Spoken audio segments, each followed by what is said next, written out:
Baruch Ata Adonai Eloheinu Melech Haolam. Béni sois-tu, Seigneur notre Dieu, Roi de l'univers. Chers abonnés de Cathol TV, nous célébrons ce dimanche le 32e dimanche du temps ordinaire, année liturgique B. Plus que 2 dimanches et nous allons terminer cette année liturgique où nous méditons l'évangile de Marc. Ce dimanche, les textes attirent notre attention sur la personne du faible, le fragile, plus particulièrement la veuve. Lecture du premier livre des rois, chapitre 17, versets 10 à 16.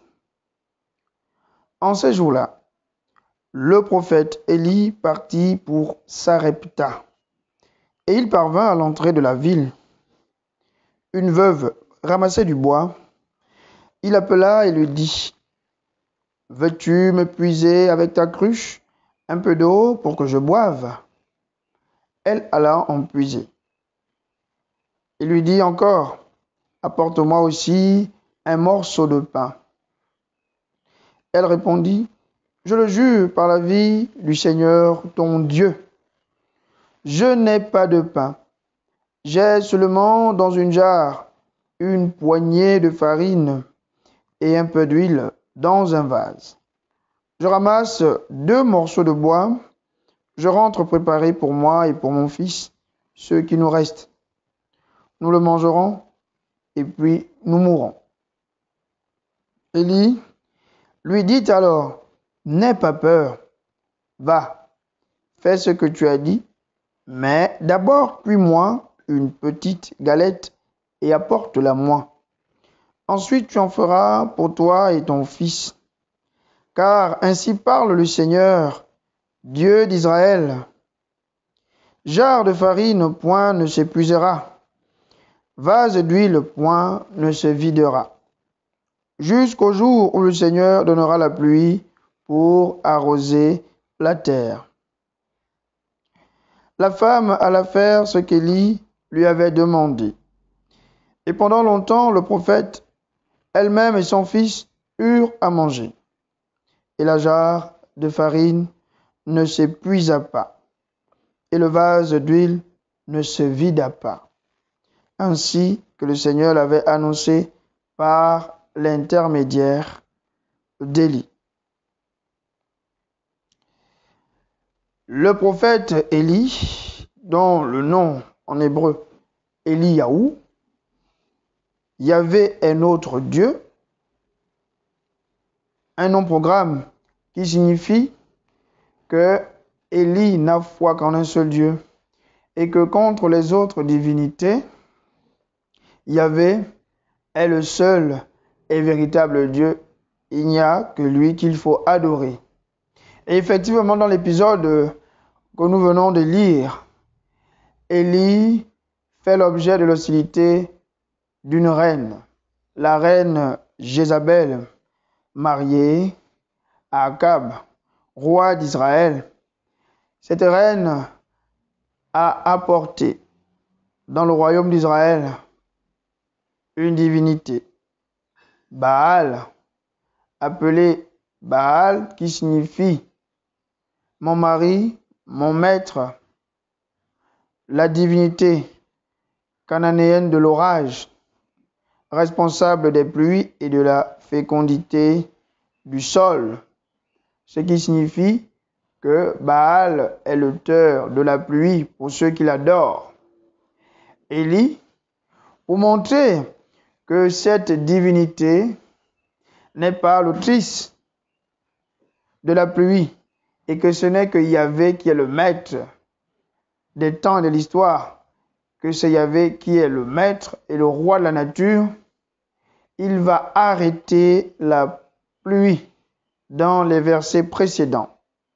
Il va arrêter la pluie et donc tout Israël et les environs seront dans la sécheresse, montrant ainsi que Baal n'est pas le maître de la nature, c'est Yahvé et Yahvé seul. Et c'est pourquoi Akab et la reine devraient plutôt se tourner vers Yahvé.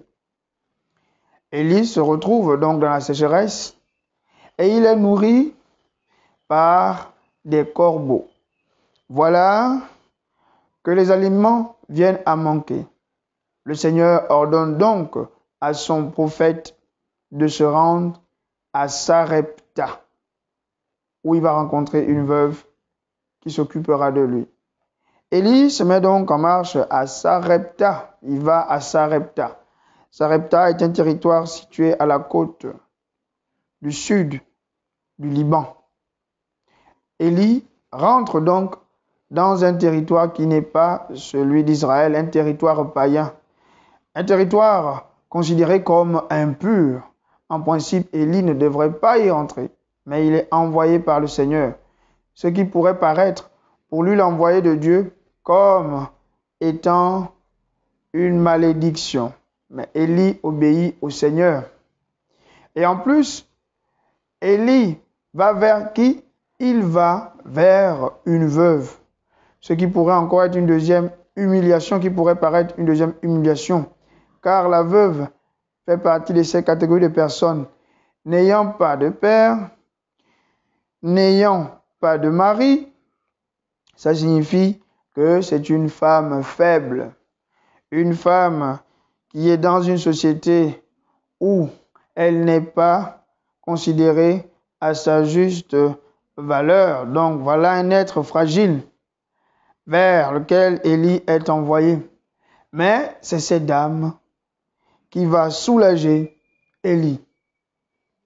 Élie, en allant, lui demande de l'eau.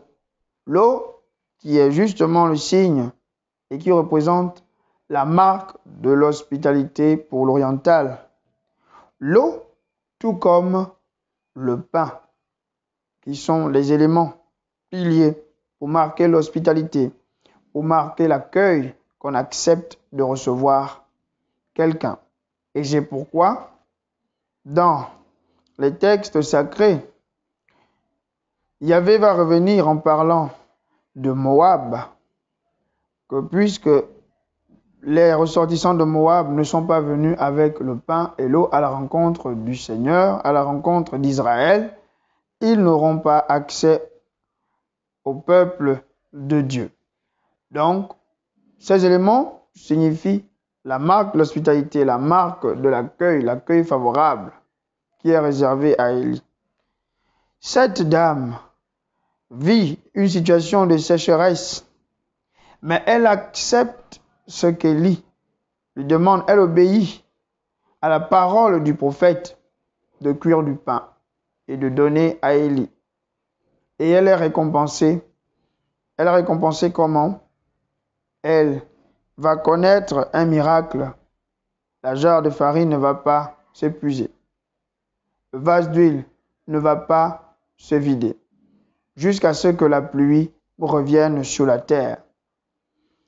Ce que nous pouvons retenir comme enseignement de ce passage, c'est d'abord que le serviteur de Dieu, comme Élie qui part dans ce territoire qui pourrait être considéré comme une humiliation, que le serviteur de Dieu doit se laisser conduire par le Seigneur et ne pas rechigner lorsqu'il est envoyé en mission dans un territoire, quel que soit ce qui est dit à propos de ce territoire, quelles que soient les stigmatisations, il doit accepter la mission qu'il reçoit du Seigneur. Et en acceptant, le Seigneur saura s'occuper de son serviteur. Celui qui fait confiance à Dieu reçoit du Seigneur ses bienfaits. Et il est parfois aidé par des personnes auxquelles on s'y attend le moins. Des personnes qu'on dirait dépouillées qui n'ont rien. Mais ce sont ces personnes qui donnent tout ce qu'elles ont par amour. Parce que Dieu passe également par ces personnes fragiles. Et en contrepartie, celui qui aide le prophète, celui qui aide l'envoyé de Dieu, lui également, il est récompensé. Récompensé par les bienfaits du Seigneur. Et voilà que cette femme qui est veuve, cette femme qui n'a plus cette couverture sociale qu'est son mari, va bénéficier de la grâce de Dieu parce que la veuve et l'orphelin sont la prunelle de l'œil du Seigneur. Donc que le Seigneur nous donne la force de nous laisser conduire, quel que soit l'endroit où il nous mène, et que le Seigneur ouvre également nos mains pour que nous puissions accueillir ceux qu'il envoie vers nous. Grâce à eux, on obtient les bienfaits du Seigneur. Et justement, un texte intertestamentaire qu'on appelle le Testament d'Abraham raconte qu'au soir de la vie d'Abraham, on a envoyé l'ange Michael pour annoncer à Abraham qu'il devra quitter ce monde. Le Seigneur envoie l'ange Michael. Mais l'archange Michael ou encore Michel a eu du mal à annoncer à Abraham son départ de la terre parce qu'Abraham avait tellement bien reçu l'archange qu'il avait du mal à lui dire qu'il est temps pour toi de quitter ce monde. L'hospitalité est une marque qui nous permet de bénéficier de beaucoup de bienfaits, d'éviter le mal. Ça désarme, l'hospitalité désarme les méchants. L'hospitalité ouvre les portes pour pouvoir bénéficier des grâces. Apprenons donc à toujours être hospitaliers. Deuxième lecture. Lecture de la lettre aux Hébreux, chapitre 9, versets 24 à 28. Le Christ n'est pas entré dans un sanctuaire fait de main d'homme, figure du sanctuaire véritable. Il est entré dans le ciel, afin de se tenir maintenant pour nous devant la face de Dieu. Il n'a pas à s'offrir lui-même plusieurs fois, comme le grand prêtre qui, tous les ans, entrait dans le sanctuaire, en offrant un sang qui n'était pas le sien. Car alors le Christ aurait dû plusieurs fois souffrir la passion depuis la fondation du monde. Mais en fait, c'est une fois pour toutes, à la fin des temps, qu'il s'est manifesté pour détruire le péché par son sacrifice. Et comme le sort des hommes est de mourir une seule fois, et puis d'être jugé, ainsi le Christ s'est-il offert une seule fois pour enlever les péchés de la multitude. Il apparaîtra une seconde fois, non plus à cause du péché, mais pour le salut de ceux qui l'attendent. La lettre aux Hébreux dans cet épisode fait ressortir le parallélisme antithétique. Donc le parallélisme antithétique, c'est-à-dire un rapport, une comparaison d'opposition, de dépassement entre le prêtre de l'ancienne alliance, entre le grand prêtre, qui est la personnalité, la plus grande personnalité spirituelle en Israël en ce temps, le prêtre de l'ancienne alliance, et le grand prêtre qui est Jésus-Christ. Il fait ressortir cela parce que l'arrière-fond historique de ce texte, c'est que les Juifs qui ont adhéré au christianisme, qui ont adhéré à Jésus-Christ, regrettent quand même les sacrifices. Ils ne savent plus comment expier leurs fautes avec le sacrifice des animaux. Ils arrivaient à se réconcilier avec Dieu. Une vie nouvelle leur était donnée. Mais la fin de ces sacrifices cause la tristesse. Et donc l'auteur de la lettre aux Hébreux veut rappeler qu'ils n'ont pas à regretter ces anciens sacrifices. En Jésus-Christ, ils ont le grand prêtre par excellence. Il est celui-là même qui a accompli le plus grand des sacrifices. À la différence du grand prêtre qui, au Yom Kippour, le jour du grand pardon, rentrait dans le Saint des Saints pour asperger de sang. Et il faisait ça chaque année pour réconcilier les hommes avec Dieu. Jésus, lui, il est rentré dans une tente qui n'est pas faite de main d'homme. Et puisque son sang, c'est le sang du Fils de Dieu, c'est un sang qui surpasse tous les sangs des animaux, alors Jésus, lui, il a offert un sacrifice qui est parfait. Un sacrifice qui n'a plus besoin, comme les anciens sacrifices au Yom Kippour, de se reproduire chaque année. Autrement dit, en Jésus-Christ, ils ont le grand prêtre par excellence, celui qui a pour la vie éternelle effacé le péché des hommes. Donc, plus besoin de pleurer encore les anciens sacrifices. Il s'est offert une fois pour toutes. Et donc, c'est un passage qui nous rappelle que dans le sacrifice eucharistique, celui de la messe, où Jésus s'offre, nous avons le sacrifice par excellence. Plus besoin encore d'égorger des animaux pour nous réconcilier avec Dieu. En Jésus-Christ, dans l'Eucharistie, dans la messe, nous avons tout. Et c'est justement ce que Sacrosanctum Concilium dit, le document conciliaire. Il dit que la messe est fons et culmen.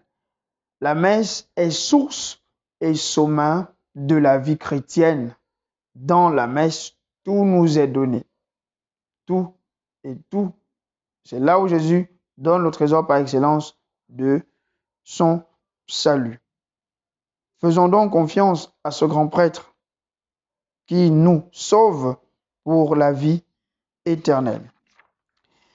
Évangile de Jésus-Christ selon saint Marc. En ce temps-là, dans son enseignement, Jésus disait aux foules, « Méfiez-vous des scribes qui tiennent à se promener en vêtements d'apparat et qui aiment les salutations sur les places publiques, les sièges d'honneur dans les synagogues et les places d'honneur dans les dîners. Ils dévorent les biens des veuves et, pour l'apparence, ils font de longues prières. Ils seront d'autant plus sévèrement jugés. » Jésus s'était assis dans le temple, en face de la salle du trésor, et regardait comment la foule y mettait de l'argent. Beaucoup de riches y mettaient de grosses sommes. Une pauvre veuve s'avança et mit 2 petites pièces de monnaie. Jésus appela ses disciples et leur déclara, « Amen, je vous le dis, cette pauvre veuve a mis dans le trésor plus que tous les autres. Car tous, ils ont pris sur leur superflu, mais elle a pris sur son indigence. Elle a mis tout ce qu'elle possédait, tout ce qu'elle avait pour vivre. » Une fois de plus, dans la page de l'Évangile, nous rencontrons le parallélisme antithétique, ce rapport de position qu'il y a entre l'attitude des scribes et celle de la veuve. Les scribes brillent par un caractère ostentatoire. Ils sont l'opposé du commentaire que faisait déjà dimanche dernier le scribe qui a posé la question à Jésus. Le commandement qui est premier en toutes choses, aimer Dieu et aimer son prochain. Mais eux, c'est plutôt leur intérêt qui compte. Les scribes sont de hautes personnalités dans la société juive, estimées, parce que c'est eux qui pouvaient écrire. Ils pouvaient écrire des documents et donc qui étaient de statut religieux ou encore de statut civil. C'est des hommes estimés par leur milieu. Mais ils brillent par quoi? Le texte nous dit qu'ils aiment se promener en vêtements d'apparat. Quand on prend le texte parallèle, celui de Matthieu au chapitre 23, on se rend compte que Matthieu parle plutôt des pharisiens, mais le vêtement est parlant. Le vêtement d'apparat ici fait justement penser à ces habits qui au bout avaient des franges.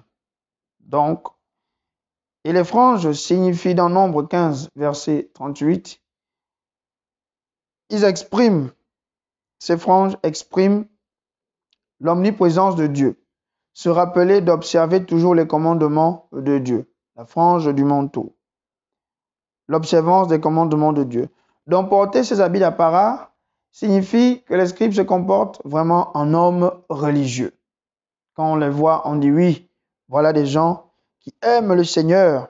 Ils se rappellent toujours ses commandements à travers ces franges qu'ils ont sur leurs vêtements. Ils aiment les salutations publiques, sur les places publiques, ils aiment les salutations. Cela signifie, au temps de Jésus, ces scribes aimaient se faire appeler rabbi, maître, donc les saluer comme étant vraiment de haute personnalité. ne pas passer inaperçu.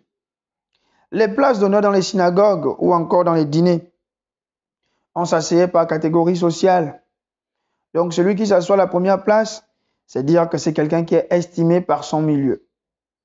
Ces derniers travaillent donc leur paraître. Comment est-ce qu'ils apparaissent aux yeux des gens? Ils montrent qu'ils sont des hommes d'une grande religiosité. Et pourtant, ils font quelque chose de mal. Jésus attire leur attention. Ces derniers dévorent les biens des veuves. Autrement dit, ils s'enrichissent sur la misère et la pauvreté de ces personnes fragiles de la société. Ce sont des hommes estimés religieux, mais qui se comportent de manière à spolier les personnes faibles et fragiles, et dont les veuves. Et justement, en Marc 7, verset 11 et suivant, Jésus attirait également l'attention sur le comportement des hommes religieux. Il rappelait qu'ils ont remplacé les préceptes du Seigneur par la tradition. Quelqu'un dirait que, au lieu de s'occuper de sa mère, ils ont dit que ce qui devait venir à la mère, c'est Corban, c'est-à-dire c'est consacré au Seigneur. Ils disent ainsi, tu n'es plus tenu de t'occuper de ta mère. Donc, ils ont remplacé l'écriture par la tradition. Ils font passer leur tradition en prétendant que c'est ainsi que les Écritures doivent agir. Et donc, Jésus attire l'attention sur leur comportement pour nous rappeler que l'homme religieux doit bien se comporter. Il ne doit pas travailler le paraître, mais il doit être en communion avec ce qu'il montre extérieurement. Et c'est pourquoi, à l'opposé, il va prendre le cas de cette veuve. Tandis que les gens donnent sur leur superflu, ils donnent beaucoup d'argent. Cette dernière a pris sur son indigence 2 piécettes. Autrement dit, elle a pris ce qu'elle avait pour vivre, pour donner au temple. C'est-à-dire, donc, elle n'a plus rien sur elle pour pouvoir subvenir à ses besoins. La somme est certes dérisoire, mais elle a pris sur son indigence, donc sur ce qu'elle avait d'essentiel. Elle a donné cela pour le trésor du temple. Une manière d'exprimer ici combien de fois la veuve est spoliée. Combien de fois la veuve met à cause de la religion ce qu'elle a d'essentiel. Une religion qui s'attache plutôt à exploiter l'homme au lieu de veiller au bien-être du fragile et du faible. Mais on peut également y voir une autre interprétation qui rappellerait ce que Jésus va accomplir. Comme la veuve qui donne ce qu'elle a d'essentiel pour vivre, Jésus également va donner ce qu'il a d'essentiel, c'est-à-dire sa vie, son souffle de vie sur la croix. Il donnera ce qu'il a d'essentiel. Cette veuve préfigure donc par avance ce que Jésus va poser comme acte, le don de sa vie, le don de ce qu'il a de plus cher au monde, comme la veuve qui donne ses 2 piécettes, tout ce qu'elle a de plus cher au monde, tout simplement parce qu'elle aime le Seigneur. Ce passage nous enseigne donc que quand on est religieux, il faut être en communion. Le dire et le faire doivent aller de pair. Il ne faut pas qu'il y ait hiatus. On ne doit pas paraître, mais on doit être. Vivre par le témoignage. Le témoignage doit parler. Et d'ailleurs, le pape Paul VI le rappelait, que le monde de notre temps a plus besoin de témoins que de maîtres. C'est-à-dire ceux qui ne se contentent pas de dire, mais qui vivent, qui font, qui vivent ce qu'ils disent. Et autre chose, ce passage attire notre attention sur le regard que l'on a sur les personnes fragiles, sur les personnes qui sont abandonnées dans la société, sur des personnes qui n'ont pas de quoi subvenir à leurs besoins, mais qui se dépensent quand même pour le bien-être de la mission. Le rôle du pasteur n'est pas de les vider de leurs biens, mais c'est de les entourer, de marquer leur présence par de l'affection.